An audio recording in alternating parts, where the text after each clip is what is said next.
Okay, all right. So a very good afternoon to all of you. And so when Shomnath kind of approached me about this, I was not really sure what to speak because this is this topic that I wanted to speak about is still evolving. I mean, it has been there for quite some years now.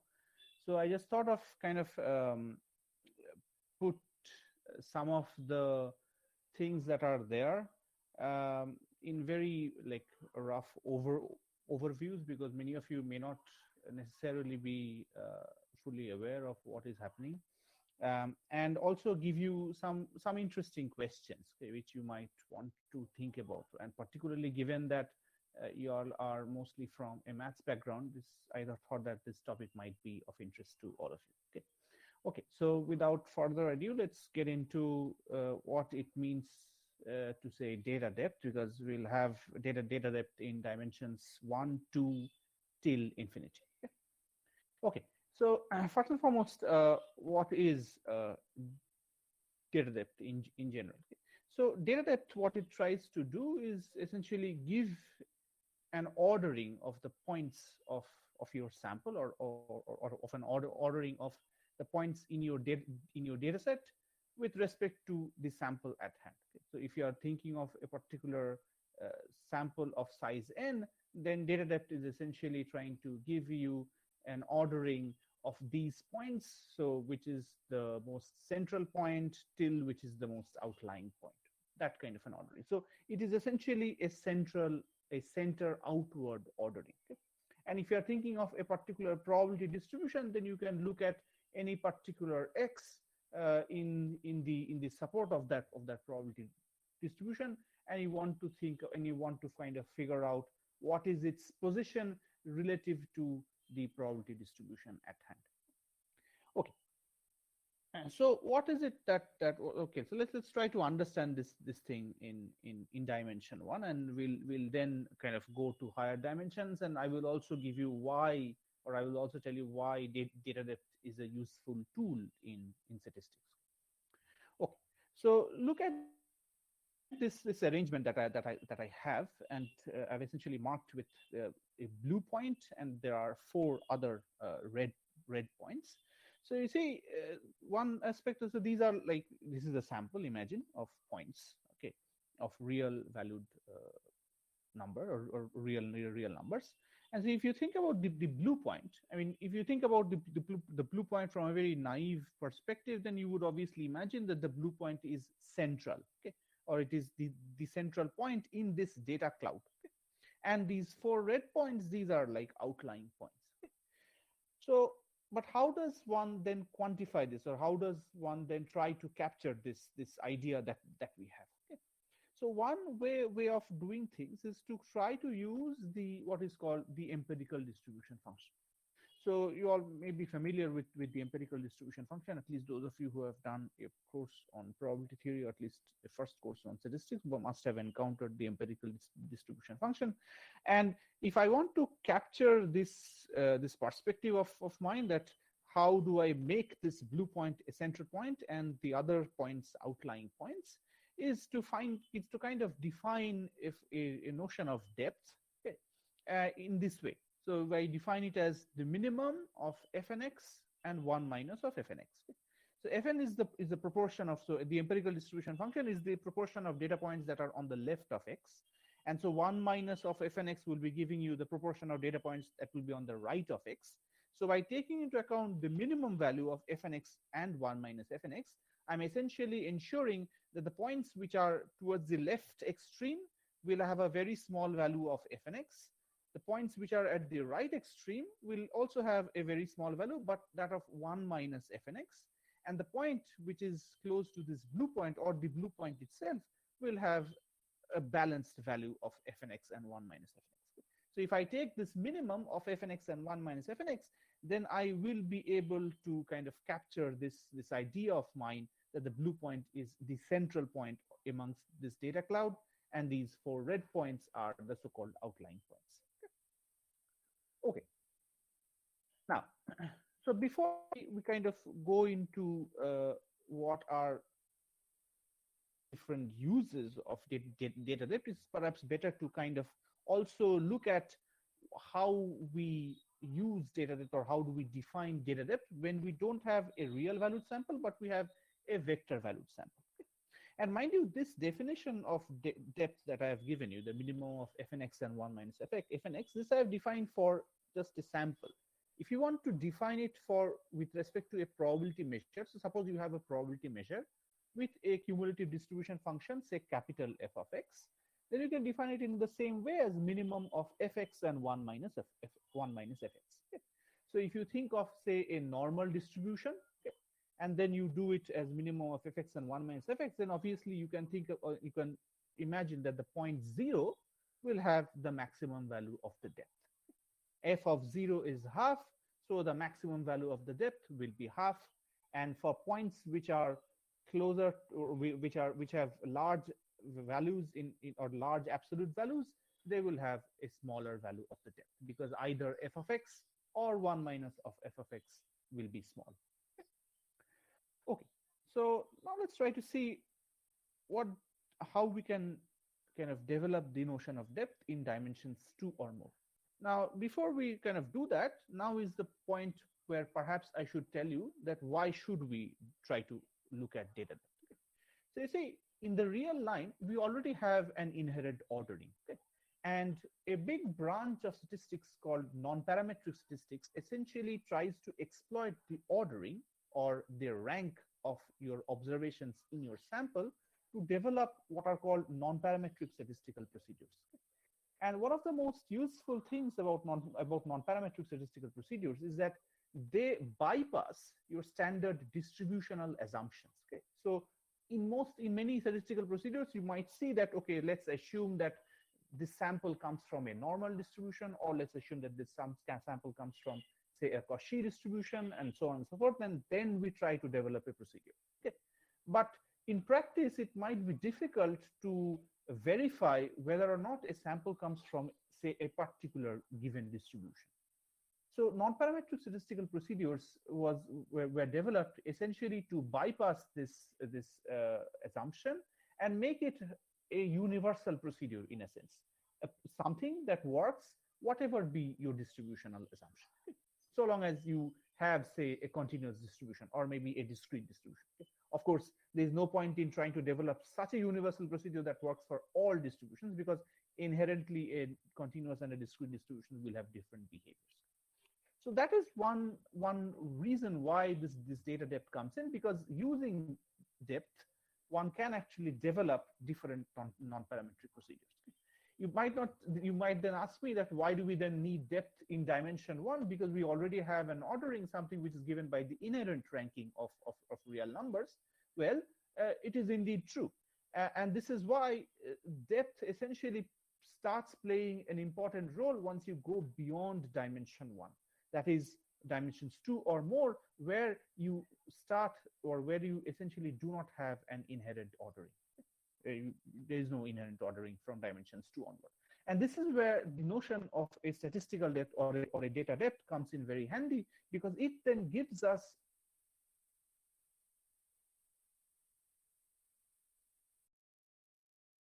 cloud or points in the sample space with respect to a probability distribution. Okay. By the way, I should tell you that wherever you feel that you have a question, please feel free to stop me and ask. Okay. Okay, so how do we extend the notion of depth for dimensions 2 or more? Obviously, now our minimum of fnx and 1 minus fnx might fall into difficulties, because here x will be a vector and so on. Okay, so one approach is to look at essentially lines through x. Okay, I will give it in a picture in the next slide. So lines through x when we are considering R2, or if you are considering RD for d bigger than equals to 3, you can look at hyperplanes through x. Okay? And then look at the proportion of the data points that lie on the two sides or the two half spaces of that line or the hyperplane. Okay? Any line or any hyperplane will divide your RK into two parts. Okay, the part which is for which the points take negative values, and the part for which the points take positive values. Okay, standard things. So you divide it essentially into two parts, and you look at these two halves, and you essentially look at or try to or count what is the proportion of the data points lying on the two sides. Now the question is, why will that work? So this is why it will work. So look at this arrangement of points, and once again I've put in a blue point and these four red points. Now if you look at this red point through which I have drawn two lines, then you see that if I look at one of the half spaces corresponding to one of the lines, so let's take, maybe I should perhaps try to put in. So maybe let's take this particular line. Okay, so you can see my comment. Okay, so let's take this particular line and let's look at the number of points in this half space, and let's look at the number of points in that half space. Okay. You can also look at, say, this line here, and you can look at this half space and this half space. Okay. So either way, you see that for this particular red point, the proportion of points is very different. Okay. On one of the half spaces, so there is one half space or one part of this R2 where there are very little or very less number of points compared to the other half space. Okay. That is not the case for this blue point, because whichever line you want to pass through this blue point, you will see that this blue point essentially divides, or the line through the blue point essentially your data cloud into roughly the same number of observations on each half space. Okay. So this is how we try to kind of extend the idea of data depth for dimension 2 onwards. And this way of defining it is what is called the half space or the Tukey depth. Okay. And so this was essentially John Tukey's idea. Yes, Archie, so you have a question.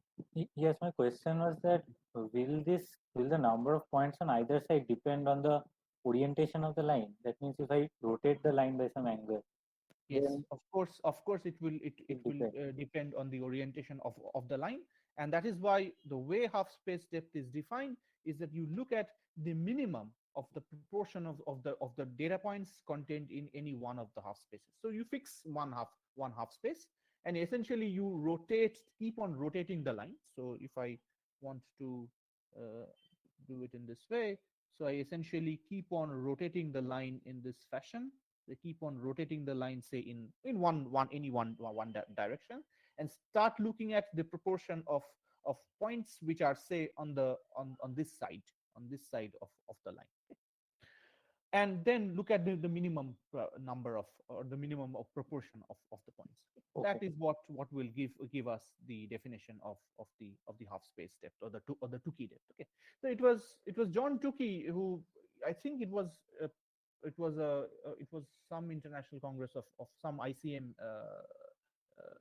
edition. I think it was 1975. I have a reference towards the end, and there John Tukey presented this idea, and this is pretty much from where the whole concept of depth kind of came in. Yes, Shomo, you have a question. What to do with the points which are lying on the lines? Sorry, what? What about the points which might lie on the lines? Oh, so what you essentially do is you can look at it from on any particular half space. So you fix a rule. If you have more than one point lying on one of the, or if you have more than one data point lying on the line, just fix a rule that you choose, or you put them either in the top half space or the bottom half space. Okay. I see. But you see, the moment you have a continuous distribution, you will not have too many points lying on a particular line. Yeah, I see. Yeah. Thank you. Okay. So that's how you define your half space or the Tukey depth.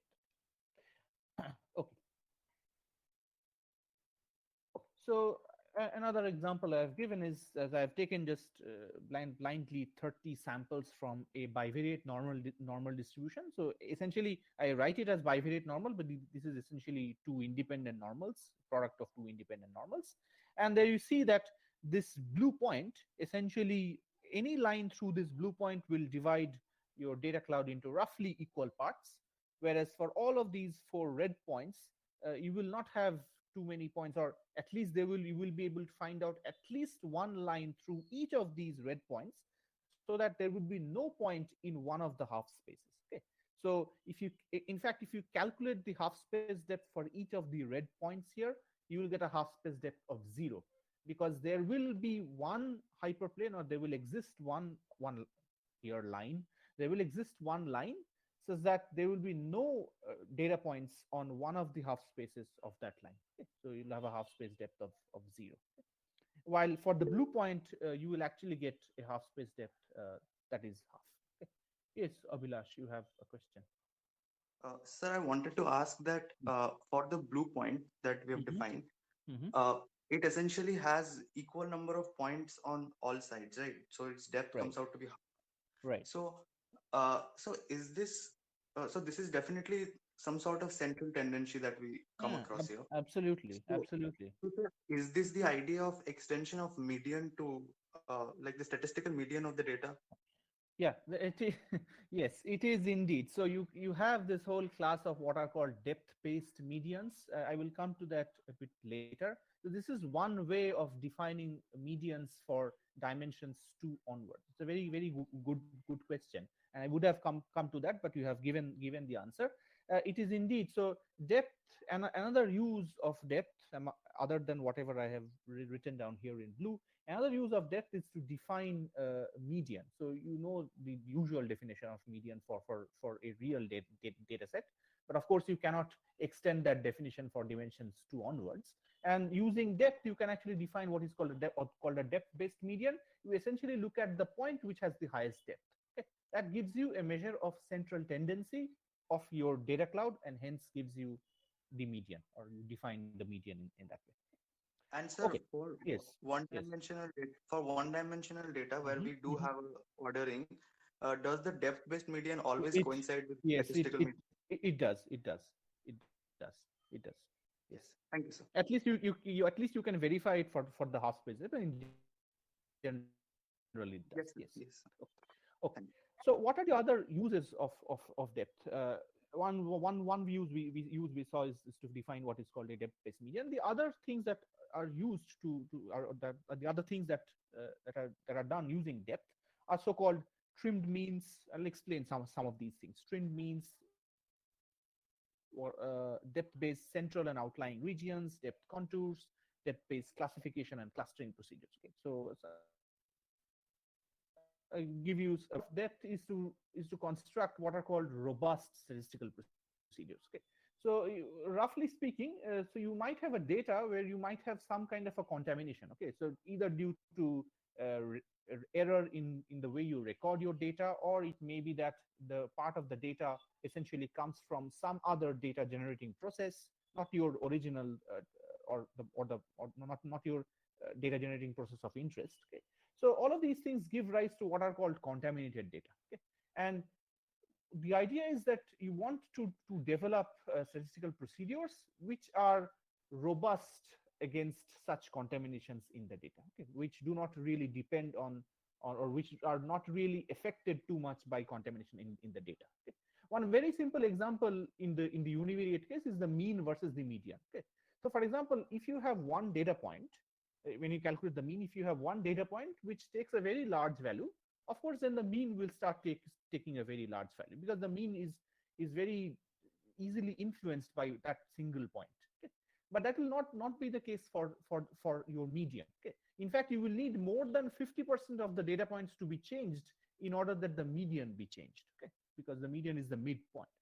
So that is what is essentially the idea, and data depth is kind of helps us in getting to such robust statistical procedures. And trim means is an example of such a robust estimator of location, okay, or a robust measure of central tendency. So what you essentially do is you trim the more outlying points, and you only look at the central part of your data points. So here, for example, if I do the trimming, I will perhaps only keep the blue points and some other points which are kind of close to the blue points, and discard, at least obviously discard the 4 red points and some other points which are close to those 4 red points. Okay, so I essentially do a trimming of the data set and then take the mean. Okay, so that means by trimming, I would have then eliminated the more outlying observations. Okay. And is also used for outlier detection and robust classification procedures based on depth and so on and so forth. Okay? So lots of different examples or lots of different applications of depth are there for dimensions 1, 2 till less than infinity. Yes, a question. Yes, sir. Actually, when data depth was discussed in one dimension, I could understand that one can compute the that function for each of the points and compare the proportion and get the central point and the outlier points. But in this case, since you said that, I mean, essentially you can draw a plane through a point in, I mean, many different ways. So how does one exactly, I mean, on a computer, let's say, do this procedure for every single plane which passes through the points? I Okay, fine. So one way of doing it is that you can actually prove that in order to calculate depth of a point, you really do not need to kind of be bothered about all possible hyperplanes or all possible lines. You can only look at lines through two different sample points. Okay, so these are like computational issues that you can actually address. Okay, so you are right in saying, so his question is that, okay, so once you try to do the minimization over all possible lines, that is like the number of lines is infinity, right? It's uncountable. How do you do this? Well, you can actually prove that if you want to calculate the depth, then you can actually only look at lines through two sample points. Okay, because if you think about it, if once you kind of go from or go between those two sample points, really the proportion of points does not change.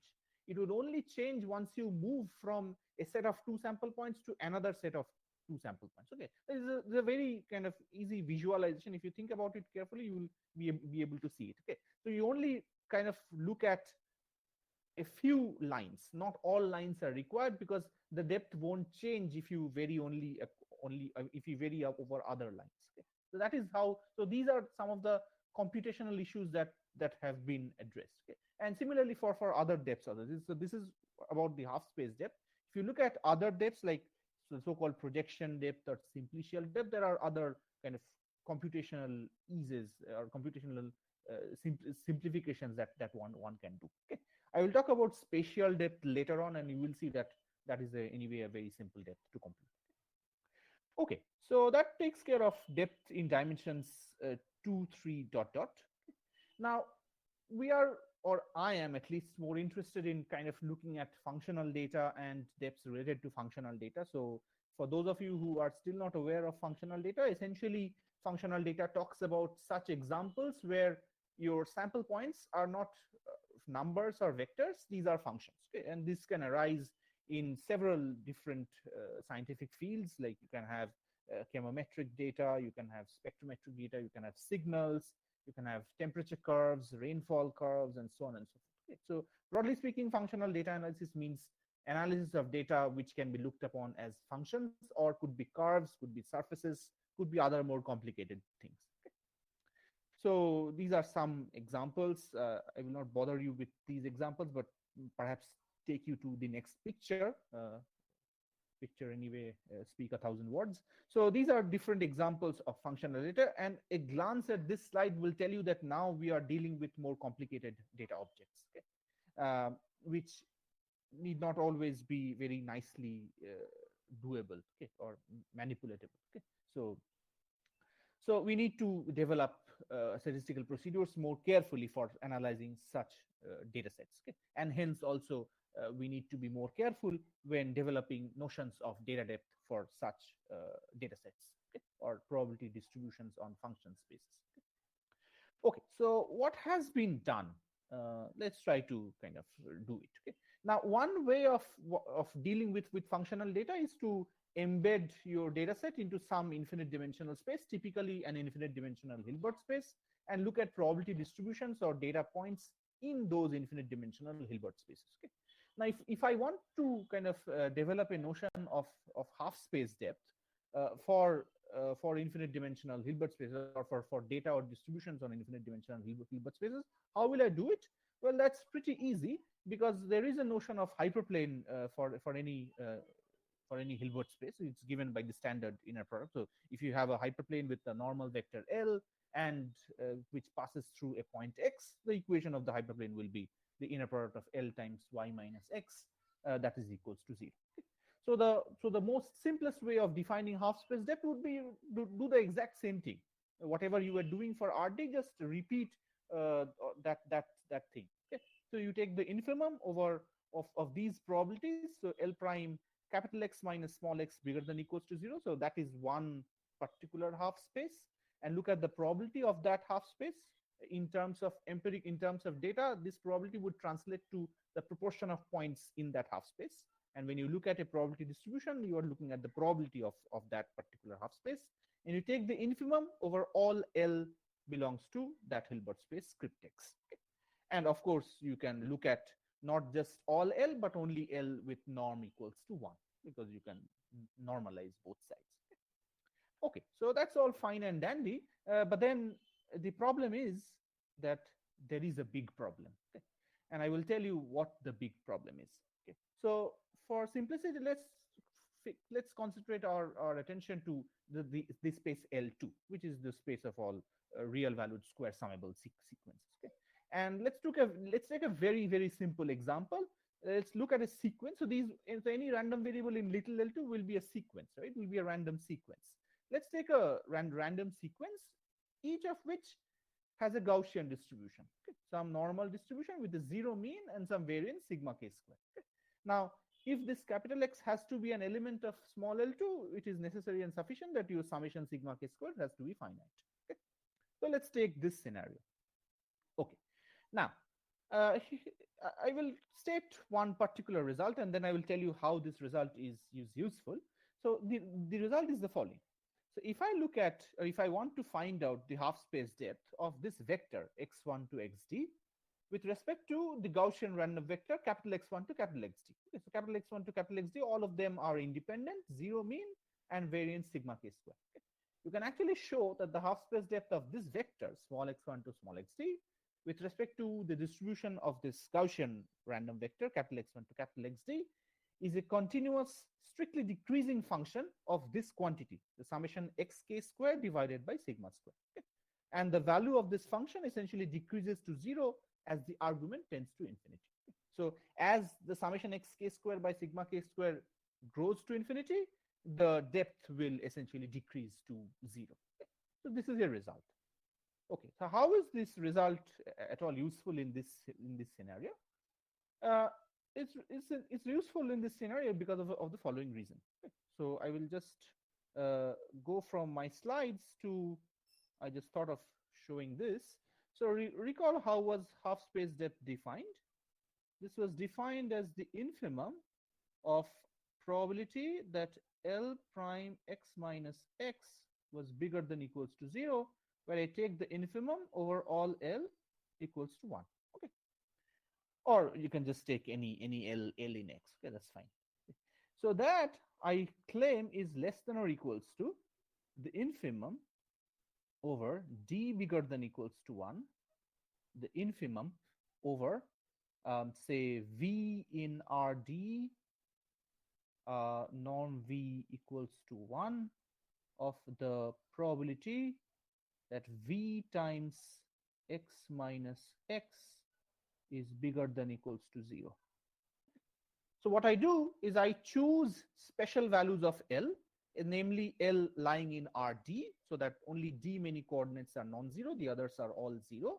And I look at only, say, vectors on the unit ball, and I then take the infimum over all d bigger than equals to 1. Obviously, because this infimum is over L in x, then that will be smaller than this infimum, because the infimum on the right hand side is infimum over a smaller set and hence has a larger value of the infimum. Okay. Now note that this quantity is nothing but the half space depth. Oh, let me do one more simplification. This is infimum d bigger than equals to 1, infimum v in Rd, norm v equals to 1 of the probability. Now because v has only d many non-zero coordinates, this inner product I will be able to write down as this, where xd is nothing but, or x, I can write it as bracket d, is x1 x2 to xd. So I take just the first d coordinates. Okay. That's because I restrict v to rd. And now this guy over here, this is nothing but the half space depth of xd with respect to xd. Okay. So the half space depth of x is bounded above by this quantity. Okay. So just remember this little fact. Okay. And this will be useful in whatever thing that I will now be discussing. Okay. So this is the quantity that I was kind of talking about. So let's go back to my slides. Now this is the quantity that I was talking about. So now I compute the half space depth of x1 to xd with respect to the Gaussian vector capital X1 to capital X.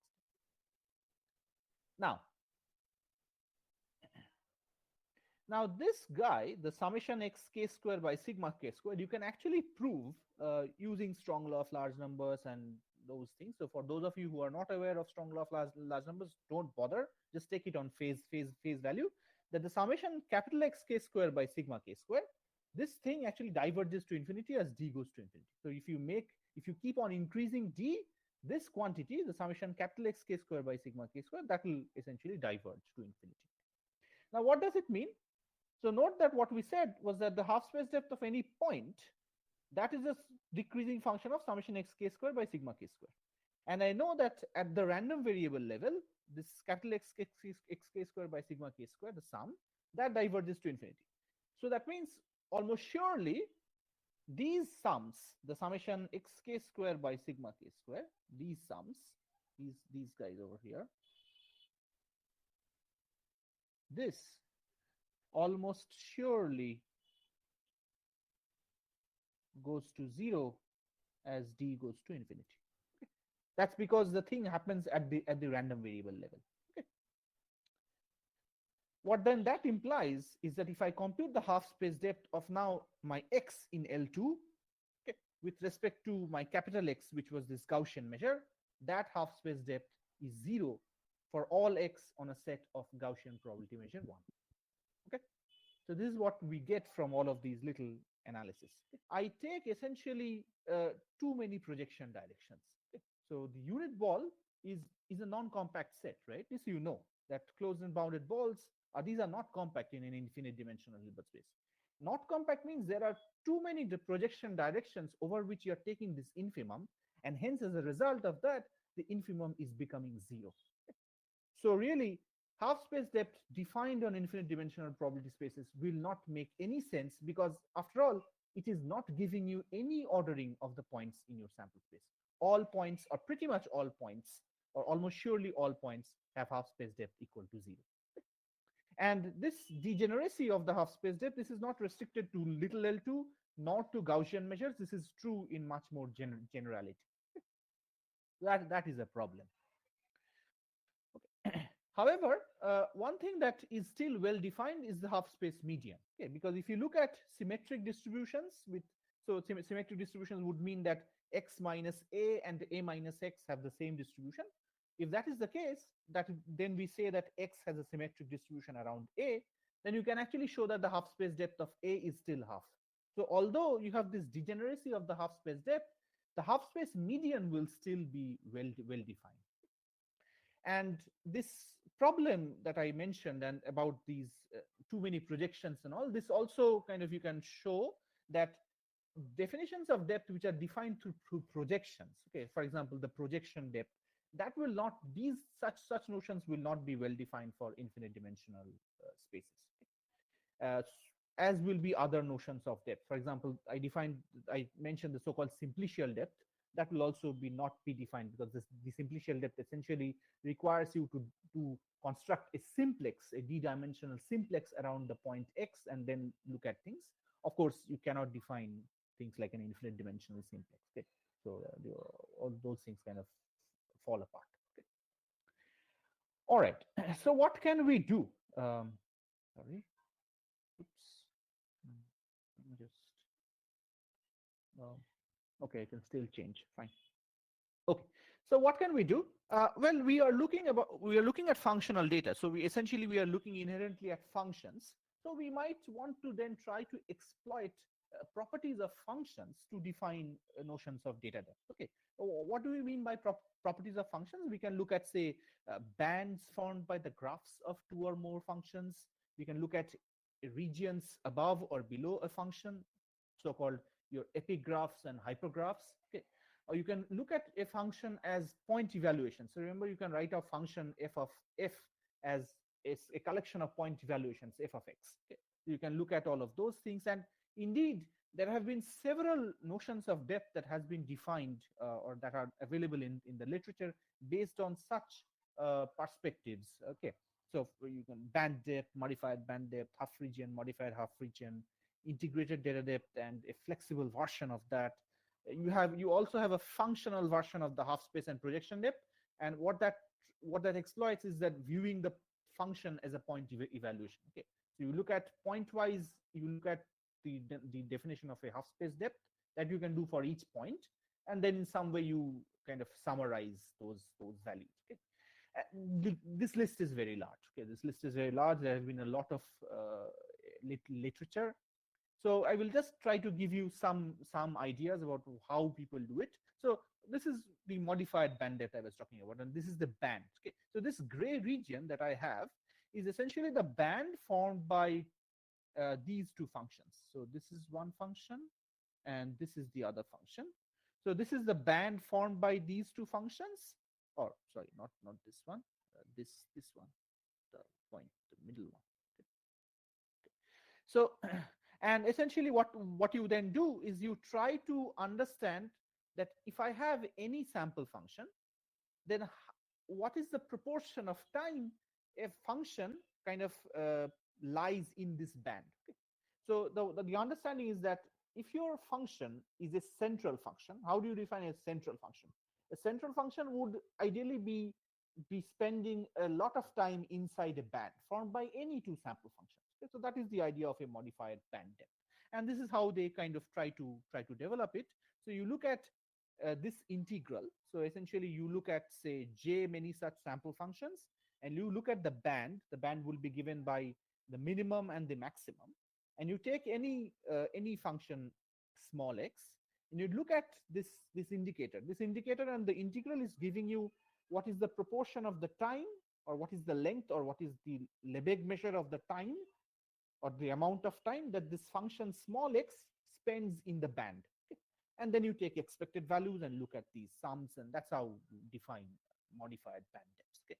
So I'll not spend too much of time, but the whole idea is this. You can define something like a modified half region depth, where you look at the proportion of time a function spends in either the epigraph or the hypergraph, okay, and then take the minimum value. So this modified half region depth you can think of is the functional analog of the half space depth. Okay. All of these are rather easy to compute. Actually, there's no computational difficulty here, at least. You can look at these flexible integrated data depths, which you essentially, so both of these earlier things, the modified band depth and the modified half region depth, they were looking at perspectives of a function. Yes, you have a question. Sir, if the definition of the data depth is different for the different types of functions that we are considering, I mean, at least there are different ways Yes. to approach it. So then, Yes. does the conclusion that we make through one of the methods correspond to the other ones, or as in you are talking about two different depths for the same data, same type of data? Yes, sir. I mean, Oh no, if we yeah. that's not necessarily true. I mean, this is a general question about statistical procedures that I often get from my students, that if we are using two different statistical procedures, will our results or outcomes be different? Yes, it can very well be, because after all, you are using two different procedures. So what kind of results you get for your data will obviously depend on what kind of depth you are using, and obviously every depth has its own merits and demerits. Okay, there is no such universal prescription of what is the best depth to use. Okay? But they have their own merits and demerits. They have their own properties. Some depths are more useful than the others in several different aspects. So all of these things are there. Okay, So as I was saying, the band depth and the half region depth essentially exploits these areas formed by functions, or one function or multiple functions. The flexible integrated data depth essentially exploits the point-wise evaluation that I was talking about. So what it does is that you look at a collection of, so you look at, say, T, which is like a T1, T2, Tj. These are J points on your domain. And you look at these multivariate objects, the x of t and the capital X of t. Okay? So these are multivariate objects. You can very nicely define any multivariate depth, be it half space depth, be it projection depth, be it anything, for any such vector t. You do that, and then in some way you try to summarize it. The way they want to summarize it is that they fix a k, and then they look at this kind of a prescription, essentially, this prescription. And it can be shown that this is kind of a general prescription, that for some values of k, you actually get back modified band depth and so on and so forth. So all of these things you can show. So because this is a prescription that is there for different choices of k, k which are non-zero integers, and j which are natural numbers. So for any such k and j, you can do it. But the whole idea is that you essentially view a function as point-wise evaluations, and from there try to define a depth. Okay.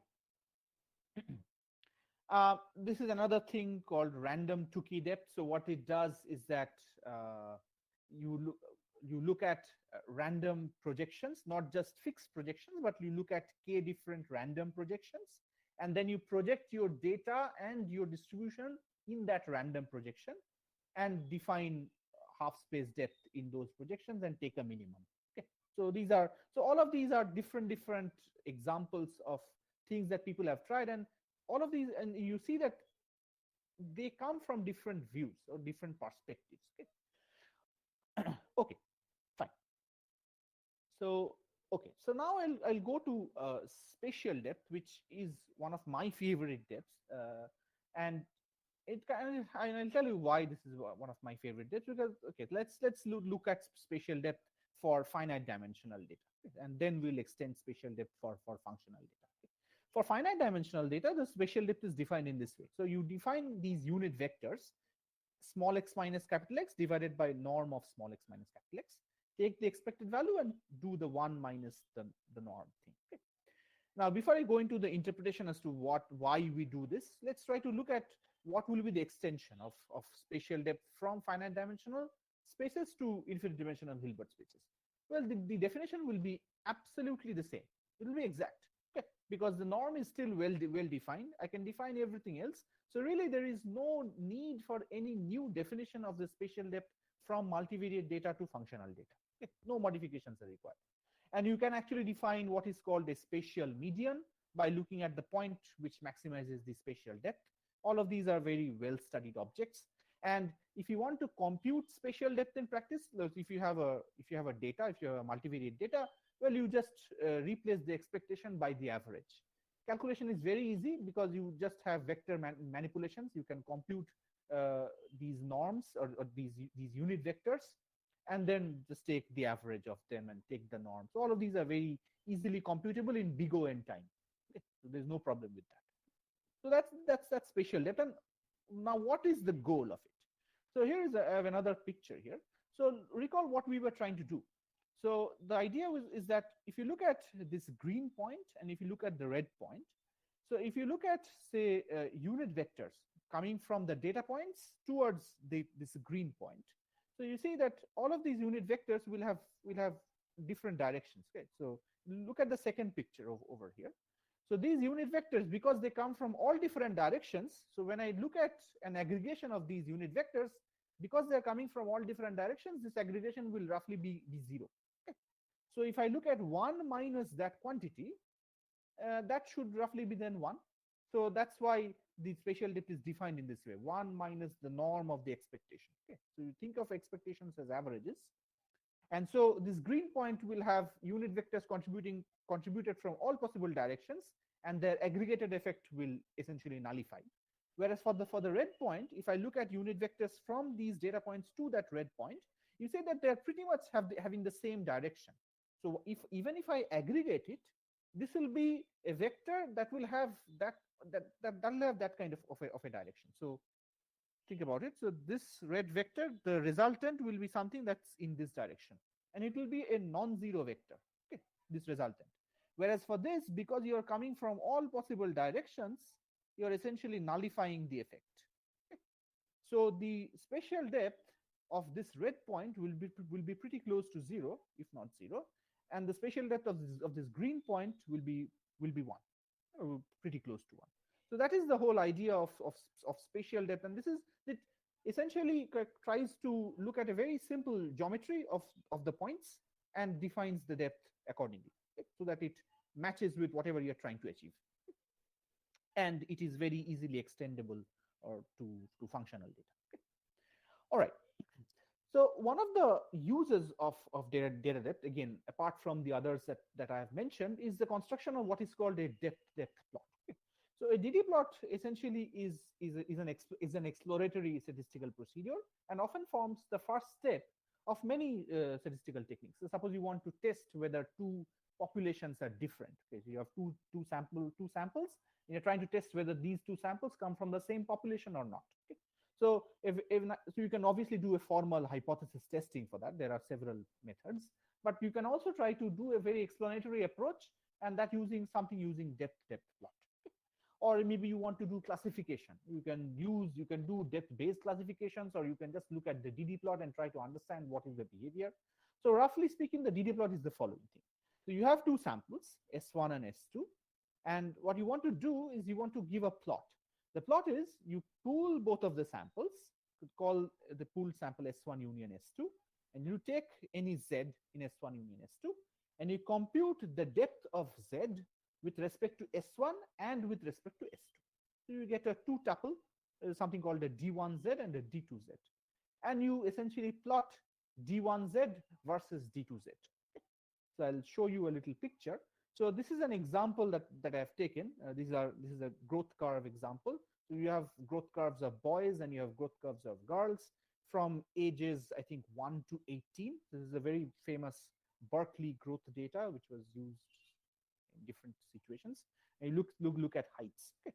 So if you want to ascertain, if you want to try to understand what is the difference or what kind of difference is there between these two growth curves of boys and of girls, you can use a DD plot.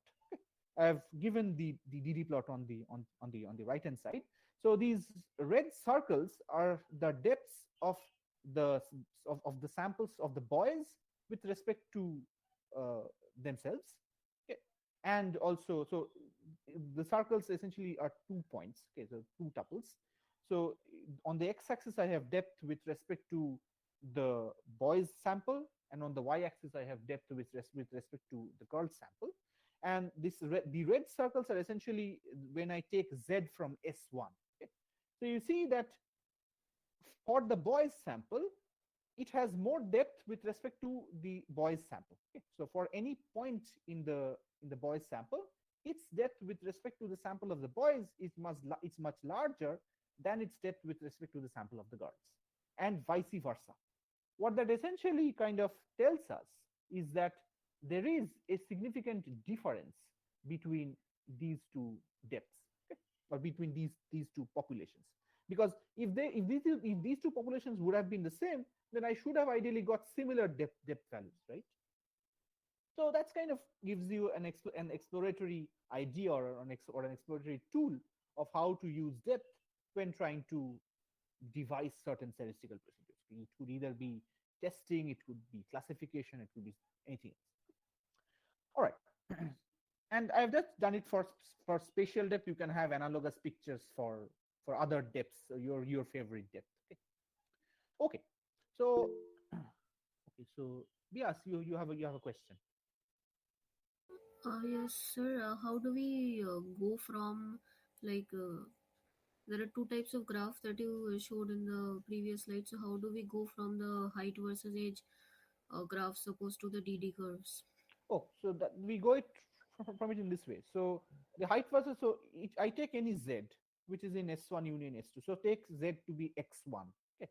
So what I do is I compute the depth of X1 with respect to S1, and I compute the depth of X1 with respect to S2. Okay. these I can do via the definition of spatial depth or any other depth, and I just plot them. Okay. So for any z in S1 union S2, I plot this, the D1z comma D2z. Okay. So there will be n plus m different, n plus m many two tuples, and that's how I go from the curves to these points. Okay, sir. Okay. And so you see, another thing that this depth is doing is essentially, so it is giving you a summarization of your data. Okay. So you had your original data were curves, and you now have a summary of the curves into just a single point, which is your depth. Okay. So this is a nice summarization. Okay. And how good a depth is will of course depend on how good this summarization is. Okay. Whether or not it's a meaningful summarization. Okay. And it preserves all of the meaningful differences or the meaningful properties or features of that population. These are the things that essentially quantify how good a depth is. Okay. Now, coming to features or properties of depths, people have tried to give a list of canonical properties a depth must satisfy. Okay. So in finite dimensions, people have listed down 5 different properties that they think that a depth or a reasonable statistical depth function should satisfy. One is the affine invariance, that is to say, if I change x to any ax plus b, that is to say I do an affine transformation of my data cloud, the depth should not change. Okay, so this is like invariance under any affine transformation. Maximality at center, so if I have a reasonable center or a predefined center of my data cloud or my distribution, then obviously the depth should assign maximum possible value to that center. That's a very reasonable requirement, and that's what leads us to the idea of depth-based median and so on and so forth. Okay. The third point is monotonicity with respect to deepest point. So as I mentioned towards the beginning, that depth gives us a central outward ordering or a centered outward ordering. So obviously, if I have a central point which will give me the highest depth, then obviously as I go outside of my data cloud along, say, rays, okay, so if I go outside of if I draw a little picture here, so if this is my center, and if I have other points here, and then if I go along rays, my depth should ideally decrease. Go along any rays here, this is the central point. Go along any rays here, the depth should ideally decrease. This is like monotonicity with respect to deepest point. The fourth one is vanishing at infinity. So if I let my x to grow to infinity, my depth should ideally vanish. So that was another idea. So because it gives me a center outward ordering, any point which is close to infinity should anyway be outside of my data cloud in terms of the ordering induced by the depth function. Okay. And the last point is some slightly non-trivial. It's called continuity. Okay, so the continuity is saying that if I compute the depth of any point x with respect to a distribution f, and if I compute the depth of that same point x with respect to a distribution g, then if f and g are close, then the depth should ideally be close. Okay. So this is a point. This is something like you can think of depth being a continuous function of your distribution. Okay. So think of it in that way. And this is typically used when you are trying to prove nice properties or nice theoretical properties of empirical depths and so on and so forth. So I will not go too much into these continuity properties. Okay. So this is about finite dimensions, and people have also tried to kind of give a similar list of properties for, there's a little typo, it will be in infinite dimensions. Okay. So this will be, it's a nice thing about this will be infinite dimensions. You have changed the thing. Okay.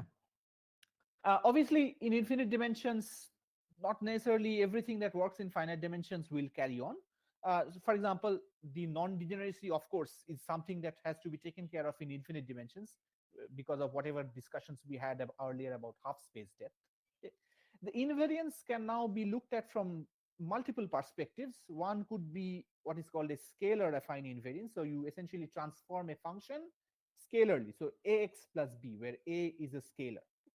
Or you can talk about function affine invariance, where you essentially map a to something like an script ax plus b, where script a could be an appropriate bounded linear mapping. It could be an isometry, it could be something else. Okay. So obviously there could be different kinds of notions of invariance. The maximality is still, that definition remains unchanged because you are still looking at a central point, and symmetries are still well defined even in infinite dimensional Hilbert spaces. Okay. Monotonicity remains once again unaltered, although it's hard to achieve for some of the depths. Okay. Vanishing at infinity, of course, remains unaltered. That's this fourth point over here. Continuity again remains unaltered, but now it becomes more difficult to show. Perhaps it is better to have some kind of a local uniform continuity or local uniform closeness. Okay.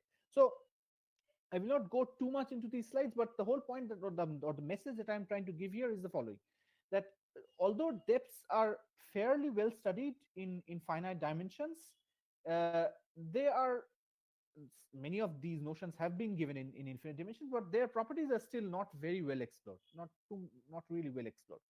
People have given some canonical properties that they believe a depth function should ideally satisfy, but there is still a lot of open questions or unanswered questions. Okay. And people are still dabbling into what kind of depths should I really propose so that all of these properties are satisfied, or is there at all such a depth which satisfies all of the above properties. Okay. So those are some of the open questions that are there. Okay. And coming to my last slides, coming to really some of the open questions, is that all of these depths, so I have three questions. So all of these depths that have been defined are mostly when you think of a function as fully observed. Okay. So you just think of a function as some object in some infinite dimensional Hilbert space and do a very theoretical kind of analysis. Okay. But in practice, you really cannot view an entire function. You cannot even store a full function on a computer unless and until it has a functional form. Okay. You only get to store a vector. Okay. That is to say, a discretization of the function over a given grid point. Now, in functional data, a problem is that these discretizations or these grid points, these can be the same for each sample function. It can also be different for each sample function. Okay? And on top of that, you could have measurement errors. Okay? So you are not able to view exactly the function, but you get it with some measurement errors. So question is that how do you extend or define depth functions when you really have discretized functional data? Because this is a question that really has not been addressed too much in the literature. There are perhaps only one or two papers that kind of scratches the surface, so to say. So this is a really a potential area where one can actually do a lot of work. And also, I mean, not even discretized. So for example, if you have fragmented functional data, so you don't get to observe the full function, you only get to observe a fragment or a piece of that function.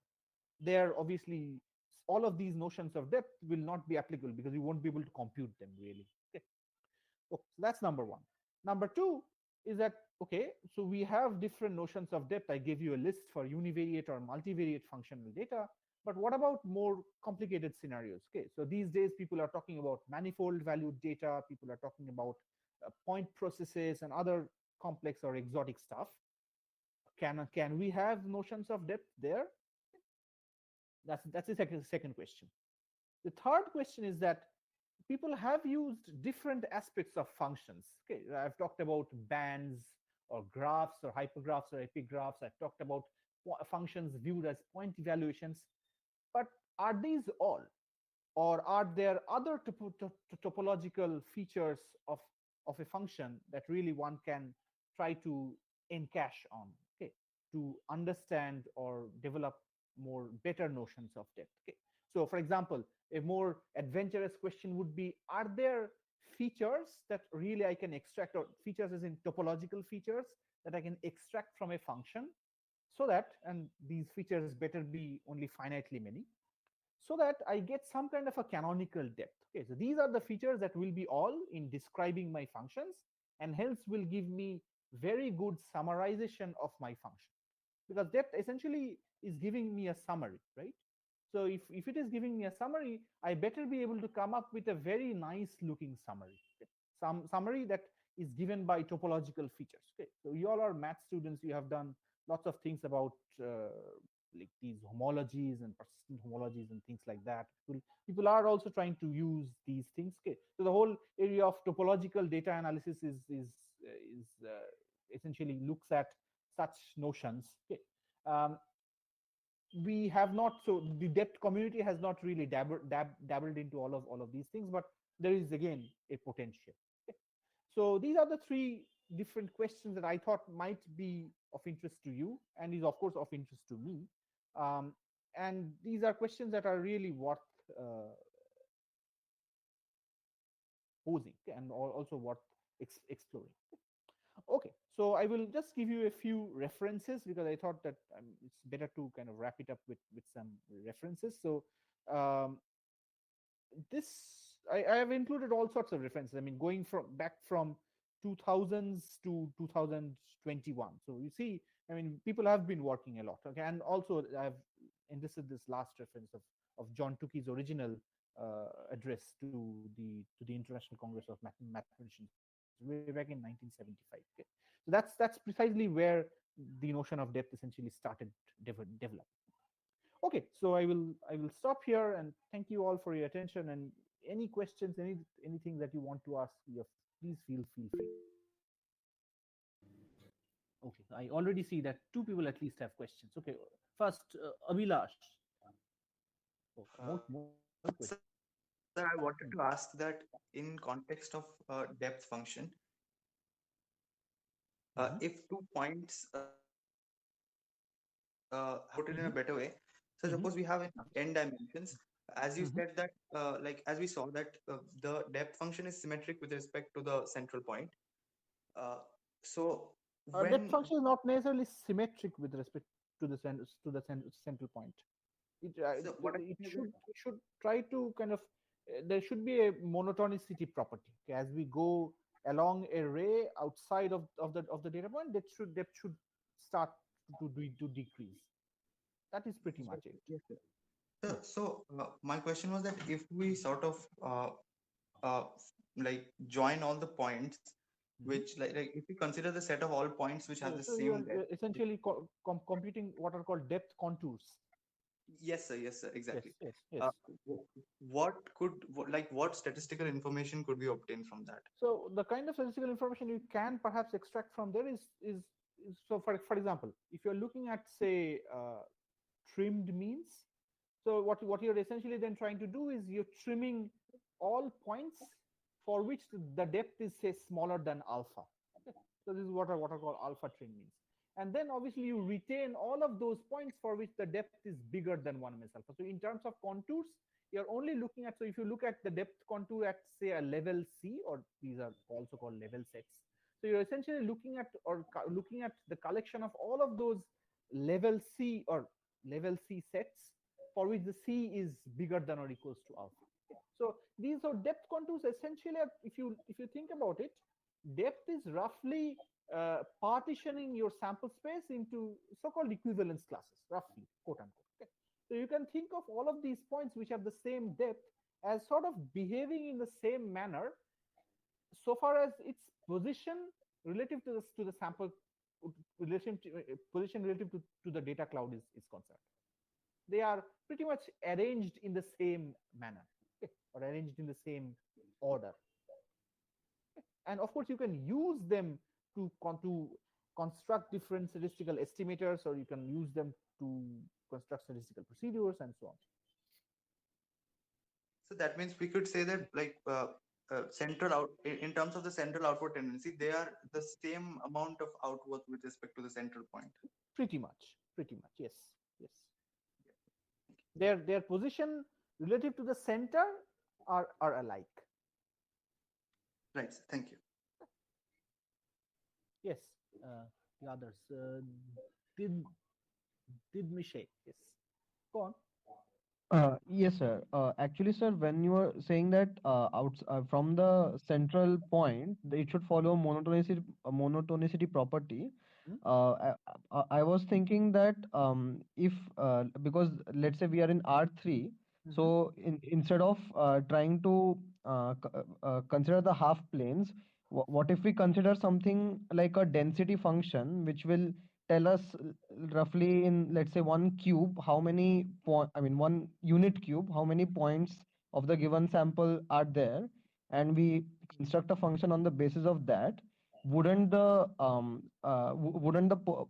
sort of extremum points of that function correspond to the uh, uh, points of greater depth in this constructed in this manner? Okay, very good question. Yes and no. Okay, so in some cases, the thing that Abhilash I think mentioned, the depth contour. So in there are many examples or a class of distributions where depth contours and density contours will actually match. So that if you are trying to impose it, or if you are trying to just place a density, so think of density as kind of a hat. Okay, so these hats that you have. So you think of density as a hat, and you just essentially put that hat on your data cloud. Okay, and you're essentially trying to look at how many points come in the inside region of that hat. That's roughly your idea, right? So Yes, sir. what happens is that in many cases, if you do that, then those, I mean, okay, you can of course do that with your original density. That you can of course do. Just think of the original density and put it there. That you can of course do, and in many cases it actually works, in the sense that the points that you get of equal depth, or the central points, these will often match. Okay, so density contours and depth contours will often match, but in many cases they will not match. Okay, so what are examples? For example, if you look at things like bimodal distributions. Okay, so think of like two circles which are pretty close together, and suppose you have a distribution that is concentrated on these two circles.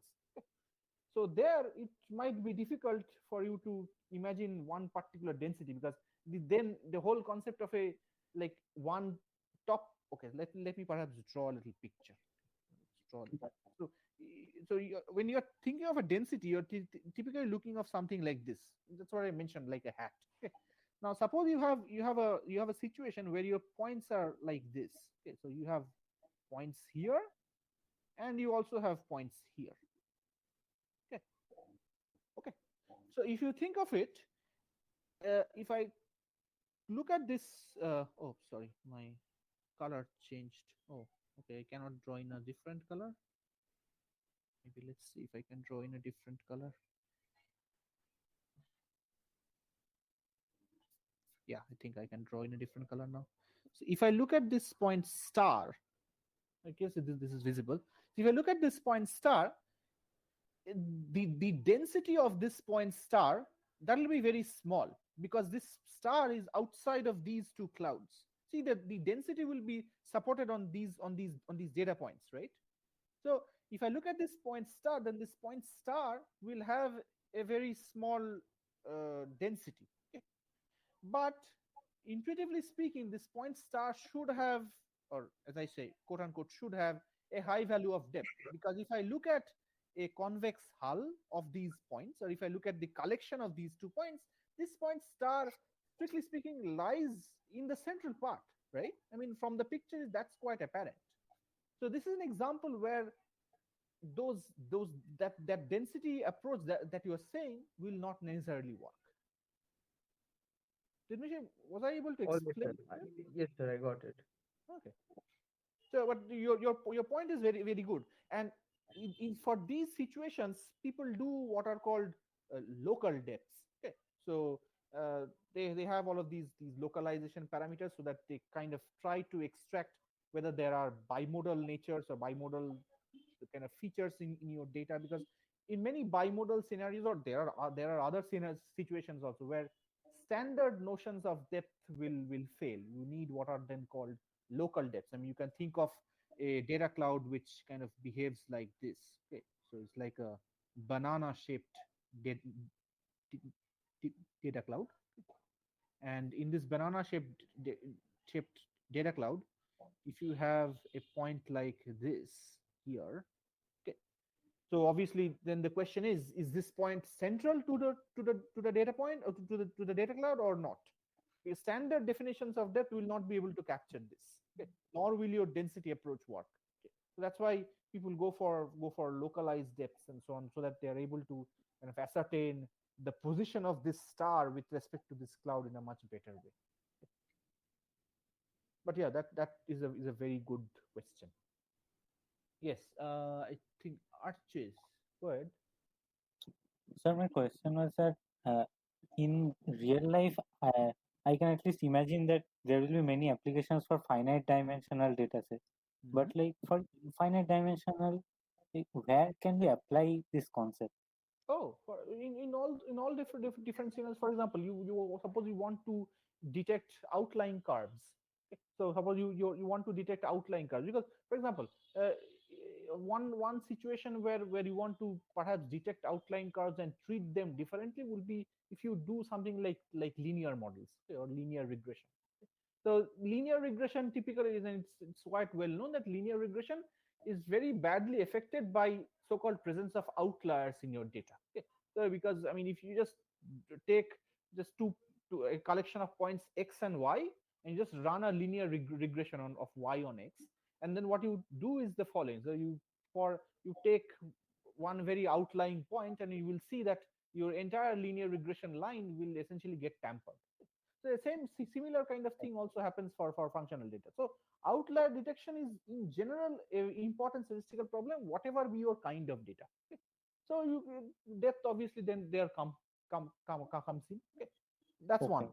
The other approach is obviously you can, if you want to extend these notions of medians or even quantiles. Okay, so obviously you can look at depths. Okay, and trimmed means, that's another example. So all of the applications that you typically look for, classification of functional data, that's another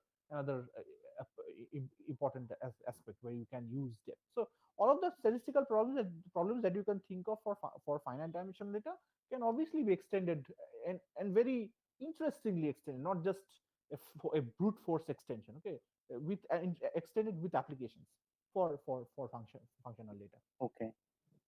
Thank you, sir. Okay, Bias.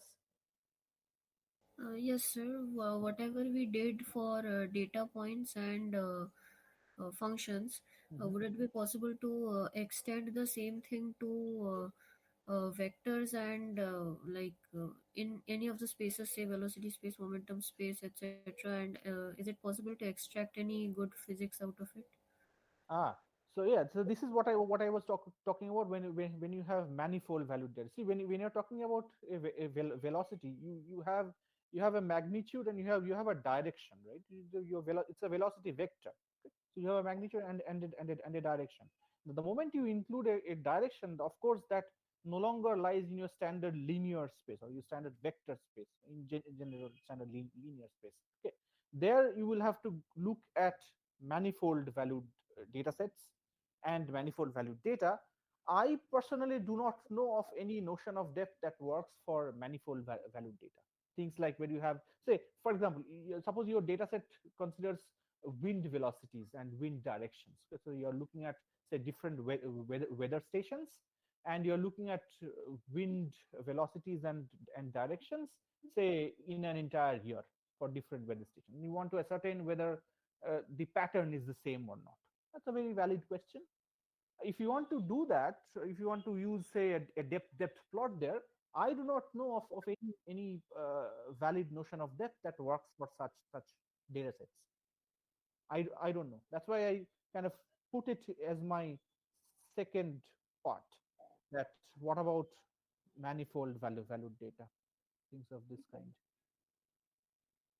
where you have more information, or even you can even think of applications of depth in, say, image analysis. Okay, suppose you want to look at, say, you want to do some kind of a classification of images, so you have these image databases that you know. Okay, and then you want to, so you have, suppose you have a new image and you want to classify it in one of the three, say, two databases at hand. Okay, so suppose it's a database of males and a database of females, and suppose you have a face detection camera. Okay, so if you want to do that, then you have to throw in some kind of a classification procedure.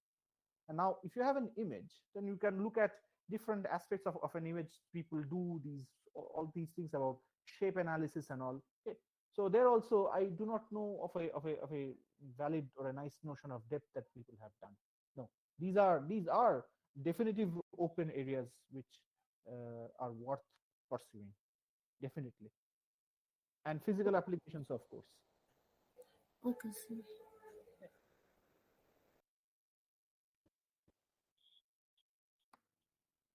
Yeah, so are there other questions by anybody else? So, question. Yeah, go ahead, Dhruv. Yes, Dhruv. So you said linear projections, and there was one slide you said linear projections going forward. So how do you define linear like projections that are linear maps or so? Linear projections. What There is was that? one slide. Yeah. So let me go back to that slide maybe. Because I think here. I think 11 slide. Maybe there. Where? Oh, here. Yeah, based Yeah. on linear projections. Yes. So what do you mean by this? Like approaches based on linear projections. So how do you? Projections onto a one-dimensional subspace. That'll be one simple example of a Okay.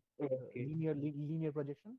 Okay. You all have learned enough projections to kind of think of what are linear projections.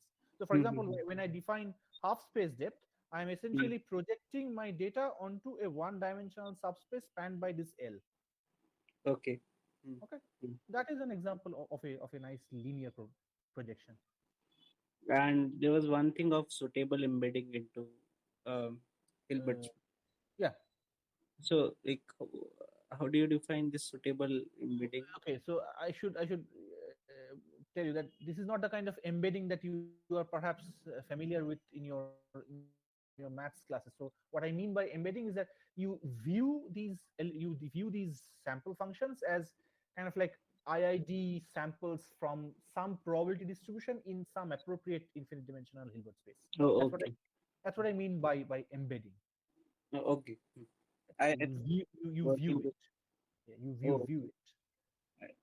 I thought you were working with some copies of Hilbert space as a suitable embedding. No. Okay. I essentially have one ambient Hilbert space, and I have one probability measure. If I look at one sample, I have a probability measure on that Hilbert space, and this sample is viewed as an IID sample from that Hilbert space. Okay, thank you.